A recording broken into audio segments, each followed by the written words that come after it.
Take your remaining binding and cut it into two. So we're now going to finish off these raw edges with a lovely binding, just to finish off your bag. So I've started on this side first of all, just to show you. I like to take the remaining binding, cut it in half, and then you want to match it up with the raw edge there. And then I just clip it at the top, and then I sew and travel the binding around as I go. So I just sort of curve off that corner. I just find that's easier than doing a mitered corner there, but you could do a mitered corner if you wanted to. And then after that, what we do, once we've sewn all the way round, is we fold that through to the front side and finish off by stitching the binding down, so you end up with a really neat interior finish. So I'll repeat what I've just done there on here to show you. So I'll just start off at the bottom of the bag here, open up my binding, and then just pop a clip to hold that in place. I just want to leave a little bit of spare hanging off the end there so that I can fold that under to neaten it off. So we'll head over to the machine now and sew this binding, the first bit of binding in place. So I'll line up everything so it's nice and flat on my machine. Then I'll just start there at the beginning of where my seam is. Lay my binding on top. Start off with a back stitch, and off I go.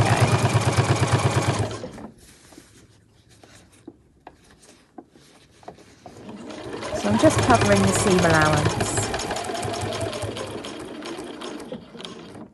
When I get to that corner, just leave the needle down and manoeuvre the fabric of my bag around.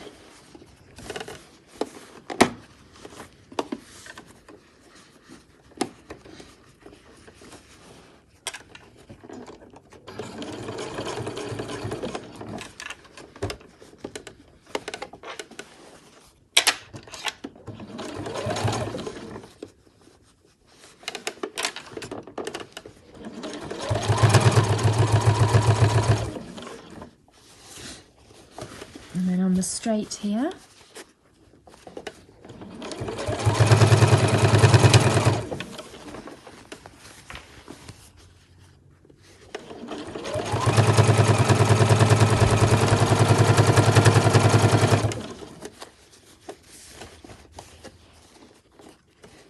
so you're going through quite a few layers here. You can increase your stitch length if you want to help you get through those layers.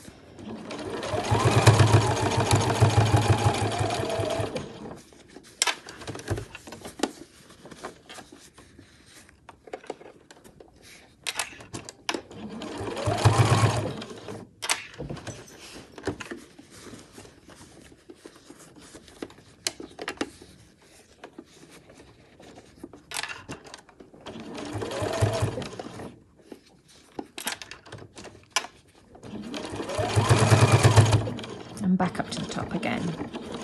Finish with a back stitch.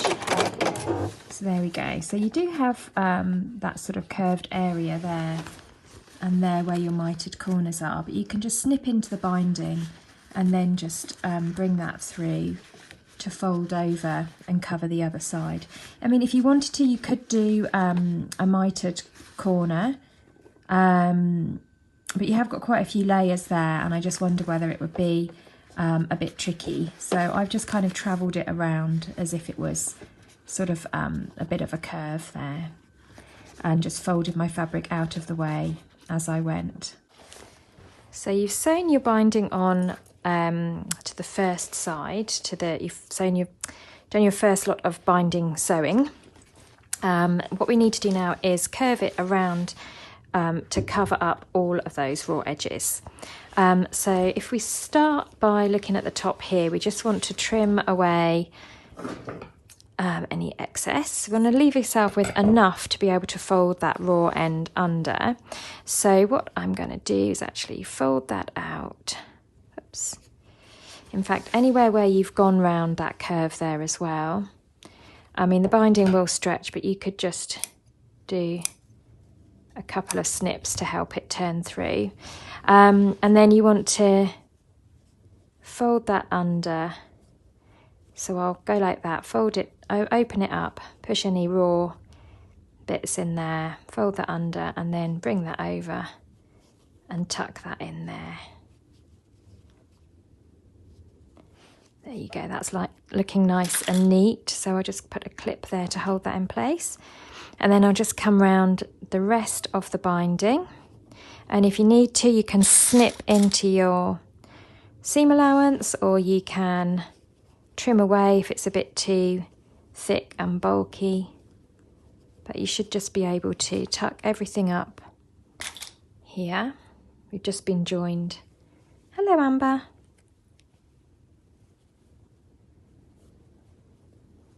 It's raining outside, isn't it? You going to have a look? She's jealous because this bag is named after her sister. Shall we name a bag after you? There you go. So it's a bit fiddly getting around there, and you may well find that your binding has a few little pleats and tucks.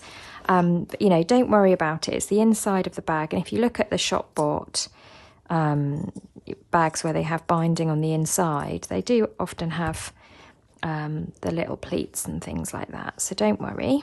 Finished pinning my binding, and what we found is that this makes a nice place for a cat to fall asleep.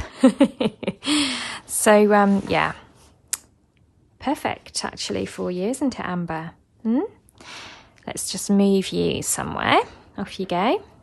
So yeah, so you need to just fold your binding over to the right side. You can trim off any little threads and bits and pieces that are poking out.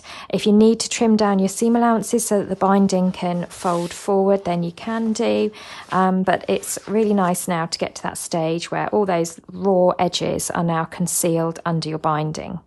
So that now that you've done that, you can either hop back on over to your sewing machine and finish by sewing down your binding, or if you want to, you can finish this stage by hand. So if your sewing machine doesn't really like chomping through layers, then you can just get your hand stitching needle and then just catch the binding all the way down. And it's, you know, put on a nice movie, make yourself a cup of tea and just sit and finish that binding by hand. I'm going to hop on over to my machine. My machine's quite happy to chomp through those layers, and I will finish off my binding with a machine stitch.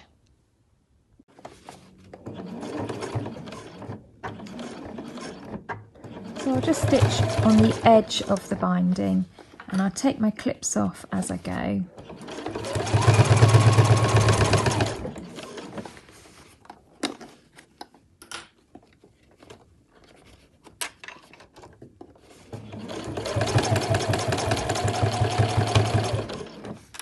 When you get to the corner, just lift your foot, move your fabric round out of the way,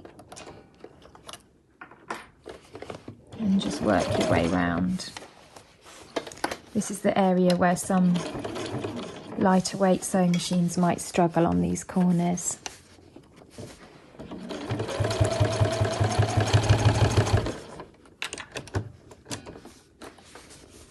I find sometimes my fabric gets caught up on my little button there on my sewing machine foot, so just keep an eye on that. If you've got the same one as me.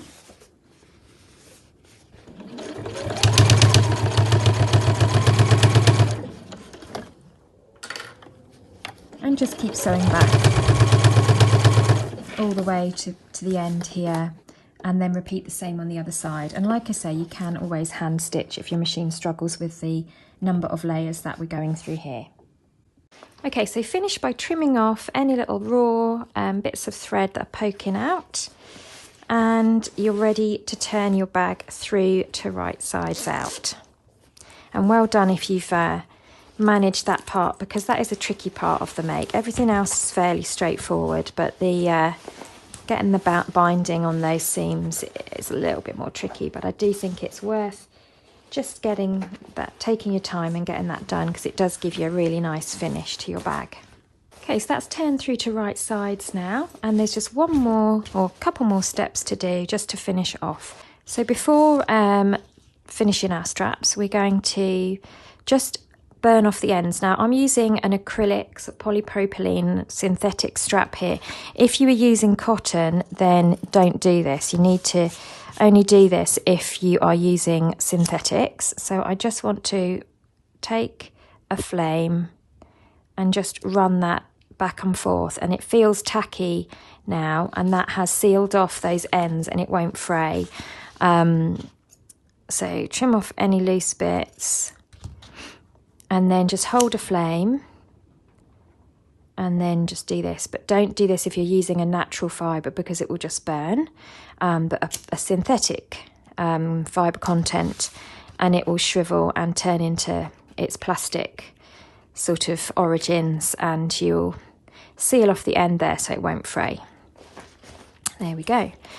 Just be careful if you're doing that, keep a bowl of water nearby and all that. So I want to take our strap and thread it through our adjusting buckle. Here we go, so I'll do that on both sides.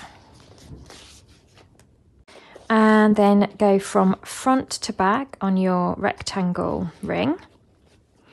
And then bring the tail back through your adjuster from top to bottom.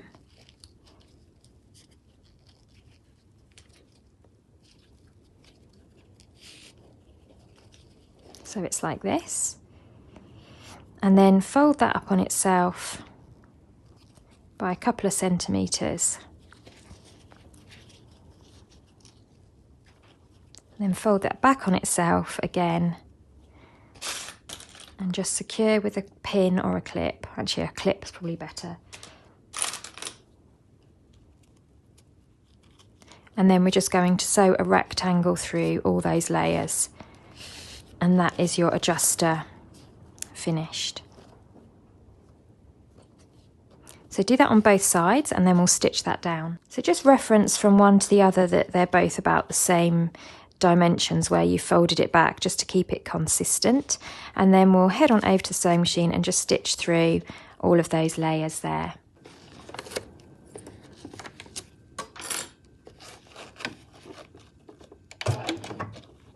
So I'll just sew a rectangle through layers.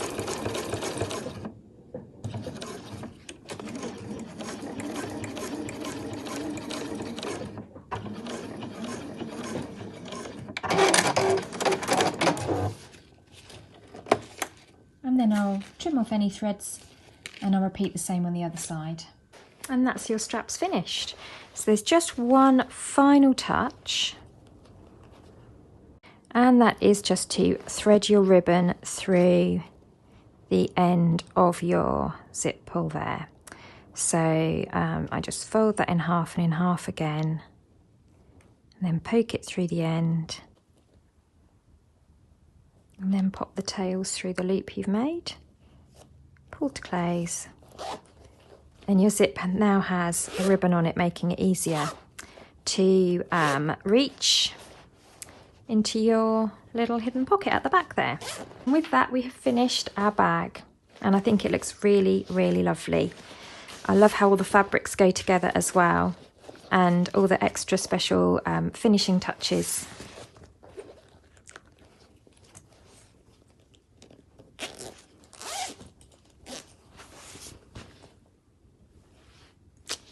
Got my key fob there as well, really useful.